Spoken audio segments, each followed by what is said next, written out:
My name is Maureen Baehr, and I'm here with my colleagues, Ben Kickert, who was just speaking, and Benji Bernstein, and Connette Blake.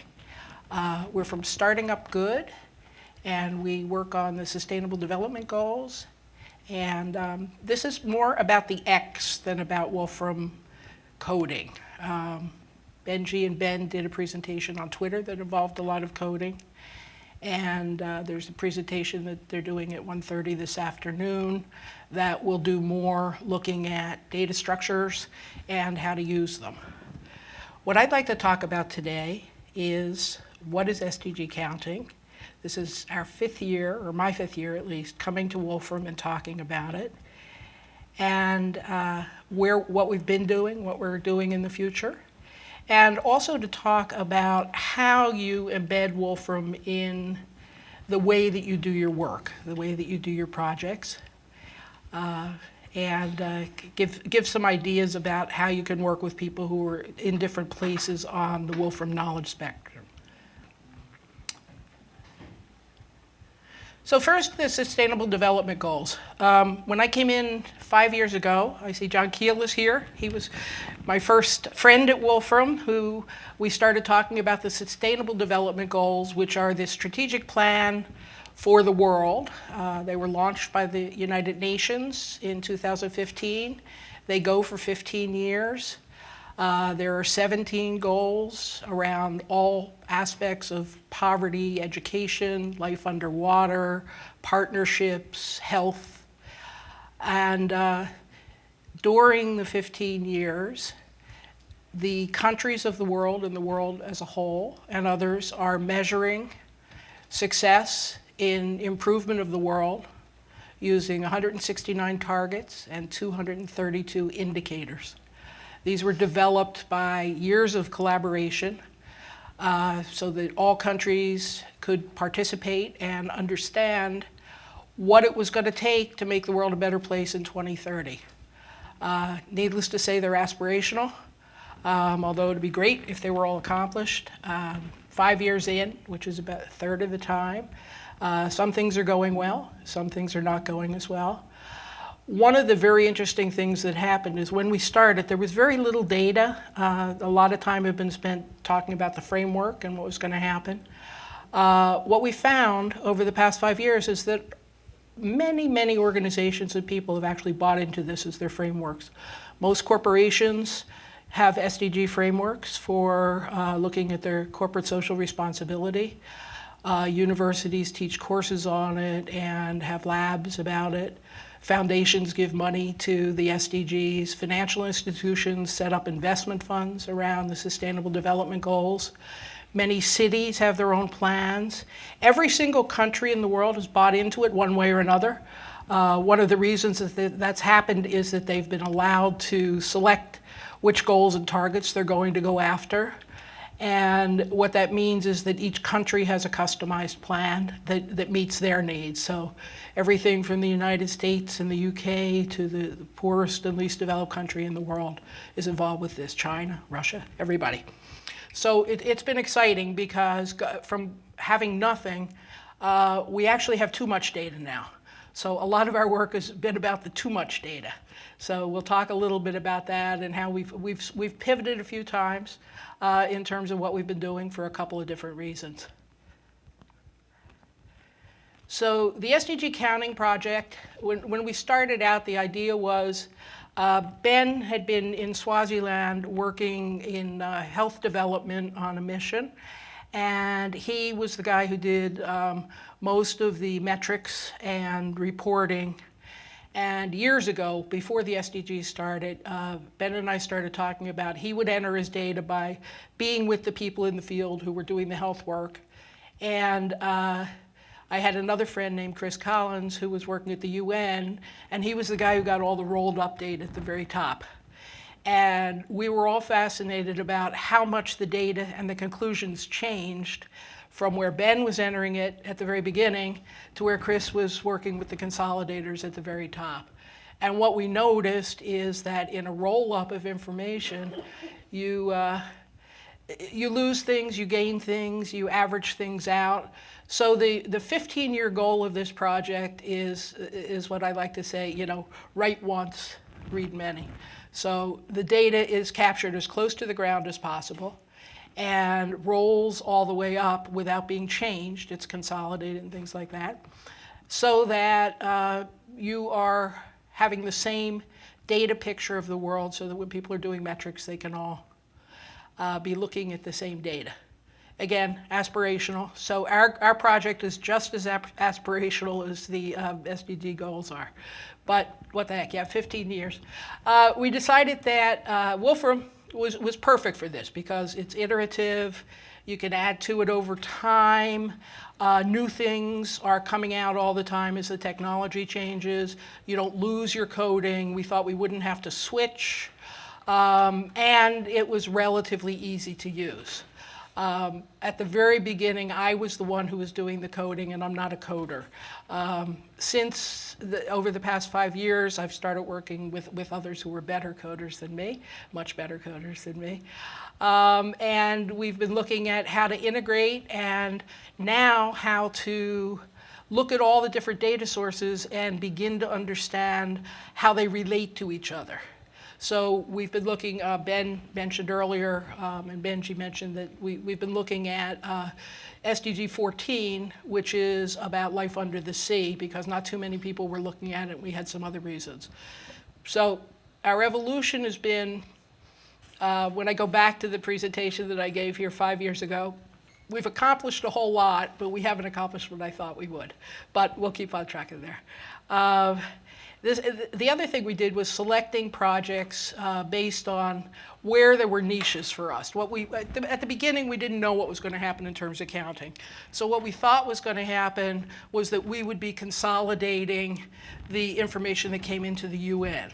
What we found is there's plenty of people doing that, and Ben will be talking a little bit more about that.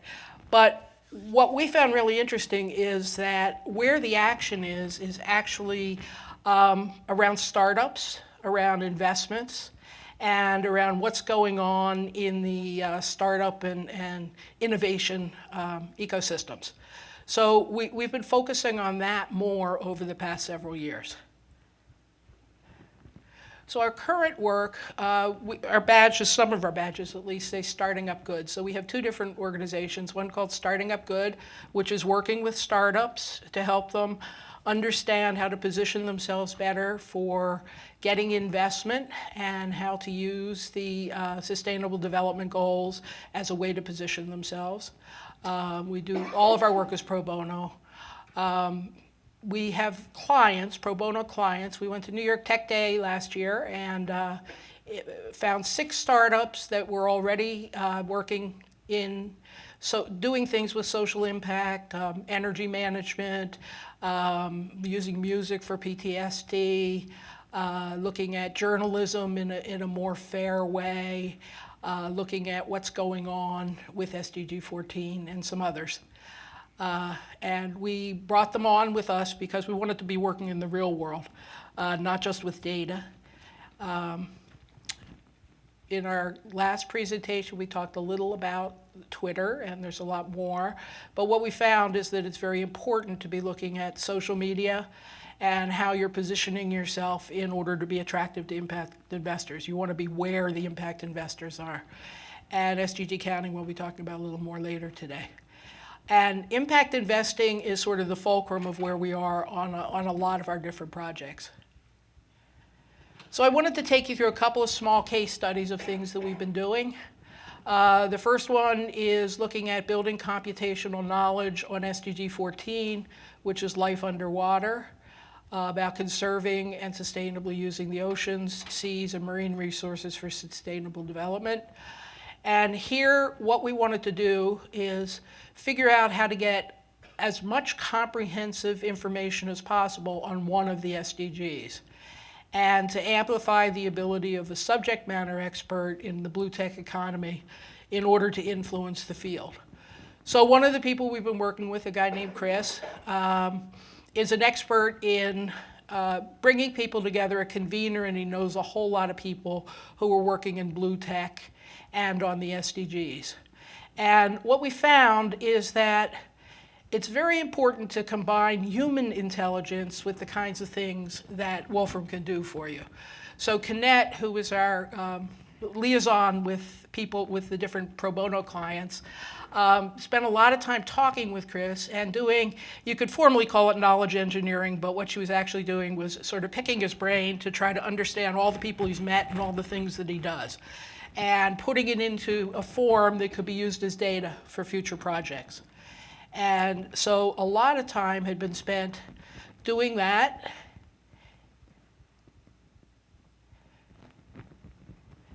And she used LinkedIn connections, Twitter, personal conversations.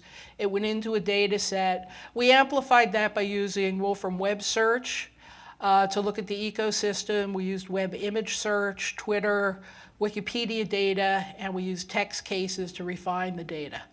And what we found in all of our work is that there are so many different places where small pieces of Wolfram code can be really helpful to moving ahead the project. We cross-referenced all of our web search findings to identify knowledge gaps and mixed network connections in the influencer's personal map. And we're working now with Chris to use the information so that he can go out and make connections with people, make connections with the right people, be attending the right events, have his social media presence be some way that sees him as a convener. And we ultimately are hoping to use SDG 14 and the work that we've done with Chris as a model for all 17 of the SDGs, and to publish online a compendium of where all the information is, where you can find it, and what you can do with it.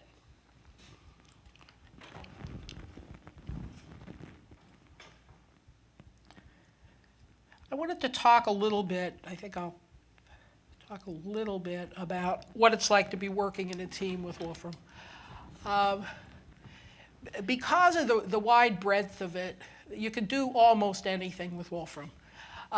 In most cases, there are other things, other software, other ways of doing things, other software languages that can do any one thing probably better. But the power is that you can tie everything together and it's relatively readable.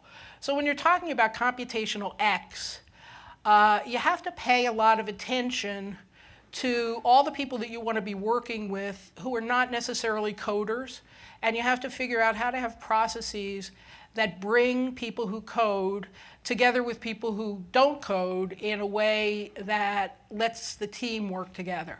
We've done a whole lot of work as a team because we have we're on a spectrum in terms of how we code. Connette has been our primary user and brings a really relevant perspective to, Connette has joined us here for a Wolfram conference, and it's a little like coming to a cult when you're not in it. But but we talk about Wolfram all the time, and we use it as our organizing principle. And Connette is the one who says to Ben and Benji and me, all this code is great, but is that really what the client needs? Is that really what the project needs? This user interface is too complicated. So what we find is the going back and forth is really important when you're looking at the computational X. You have to understand how everybody talks to each other in these things. We also find that when you're looking at what the topics are, you need to almost build an ontology, but it's always a fuzzy ontology. The information is changing very quickly. There's so much of us. And what we see is that the information needs to have categories that you can change, categories that are understandable to people with different language circles, and that there has to be some common understanding of how you're using Wolfram to bring all of your things together.